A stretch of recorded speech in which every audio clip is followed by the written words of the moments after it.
Hi class, good evening. Dr. Dilmar here. We are in our second day of the course, so I thought it would be a great time to upload a video so that you could put a face to a name. And also we can go ahead and review some of the beginning of the class activities.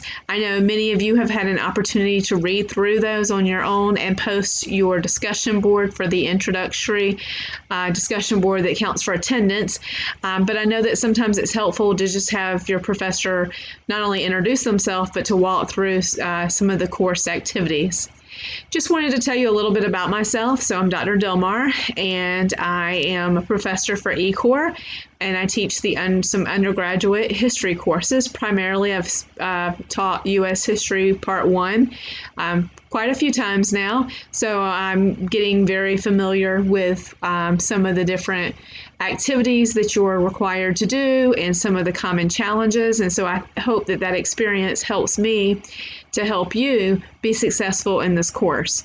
Let me just first tell you that first and foremost, you will be fine in this course as long as you pace yourself and complete the course activities. It's just detrimental for you not to complete an activity, so that's the thing that I want to start with. The big message for you tonight is to make sure that since this is an 8-week course and you're completing a lot of activities in 8 weeks, that you just go ahead and set your mind frame towards planning, putting things on a calendar, and completing activities. As long as you do the requirements in the course, complete them, I think that you'll be fine. I don't think that I've had anyone fail the class if they've completed all the activities. Typically, as far as I can recollect, the only people that fail is because they get zeros. But I teach U.S. history for ECore. I'm also an educator. I work in an elementary school as a school assistant principal as well. And so I have my foot kind of in both fields, education and history. And I know that many of you are not studying to be historians, but I want you to know that it's not unfamiliar to me for people to question why they have to take history classes or what's the value at the undergraduate level, especially if you're not studying to be a historian. One of the things I just want you to know is that my goal is to help you get value out of this course, and the value to you, to yourself, to whatever field that you go in as far as in the workforce. The value is that you, in a history class, learn critical thinking skills, you exercise your mind.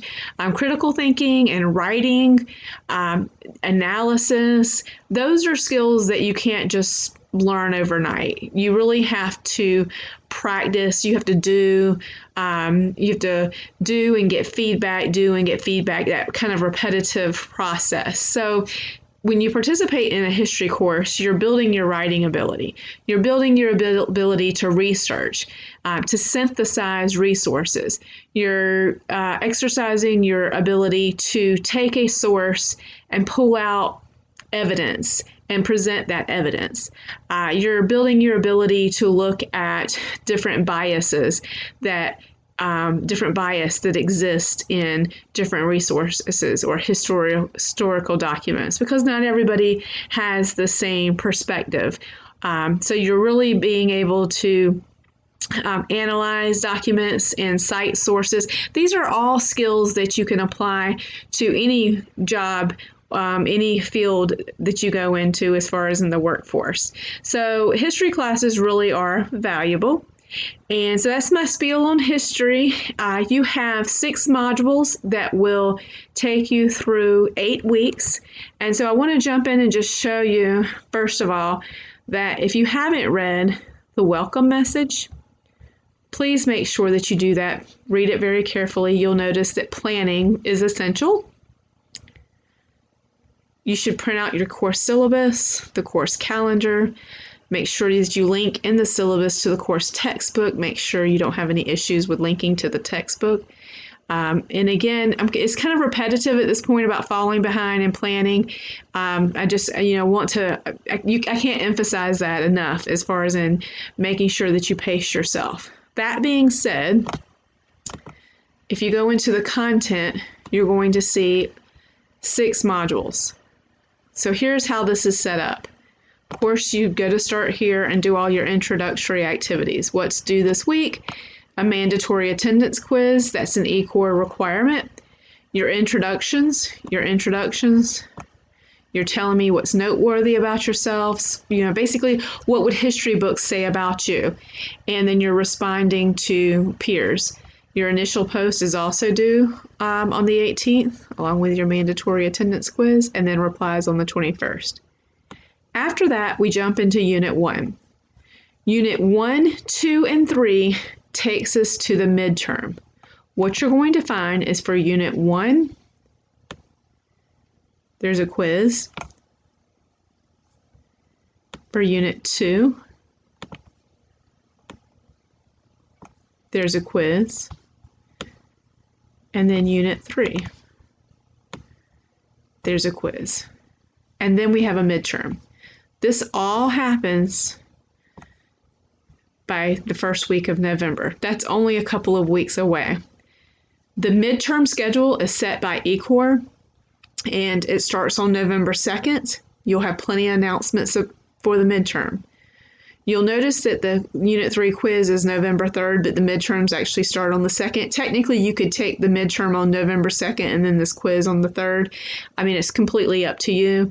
But since you have a couple of days to take the midterm, you might want to take the Unit 3 quiz and then the midterm. I mean, it's really up to you as far as in pacing. Basically, Units 1, 2, and 3, though, are on the midterm.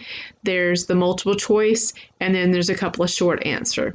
You'll need to use your study guides for Units 1, 2, and 3. For your midterm. Okay, so I know that the pace is very aggressive for the first 3 modules in the midterm. Therefore, you have just the quizzes for those units because it's more aligned to what your midterm is.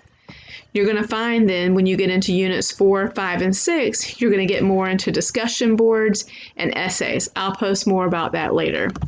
I just wanted to go ahead and kind of quickly give you an overview of the first week and the first 3 modules. I'll post more about myself. I hope you guys have a good evening. Make sure you review that discussion, the first announcement. Talk soon.